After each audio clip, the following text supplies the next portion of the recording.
Akong pangutan-on ni mga akong amigo, mga tao sa palibot kung maayo maging sila spelling.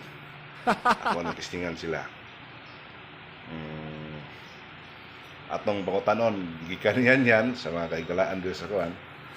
Atong pangutanon sila og ngimig bagat sila spelling kini sayo na malog kayo. What's up guys? Yan. Dia. Dire dol dire. Mutana ko nimo. Tol pagamay. Matabag ako ha. Unsa may tawag sa anak nga lalaki? Unsa may tawag sa anak nga lalaki? Anak na lalaki? O sa English. Son. Unsa spelling sa adlaw? S-U-N. Sure ka? Spelling sa adlaw? Spelling sa adlaw. Ay! Tana ya ma'am. Tama ko mo tubag ka. Kining unsa English ang anak sa laki? Anak nga laki. Son. Unsa spelling sa adlaw? S-U-N. Sure ka? Spelling sa adlaw? Spelling ako ng adlaw. A-D-L. Nato yung pangutana ni mo pre niya. Sayon na kayo pangutana pre kanang unsay English anang anak nga laki?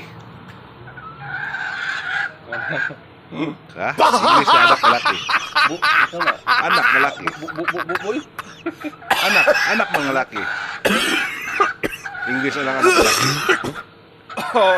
The mahid for fuck. So, yung anak nga laki pre kay tas nang bay, daughter man, ang laki.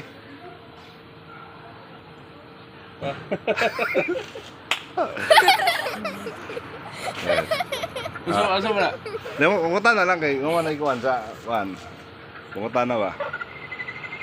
Kay upay daughter man. Daughter, di ba? Laki. Sa may ining Sa ikayan. ansa may in English sa anak nga laki pre? Son. Ang in English sa laki, son. Unsa may spelling sa adlaw? Sure ka? Spelling ako ng adlaw.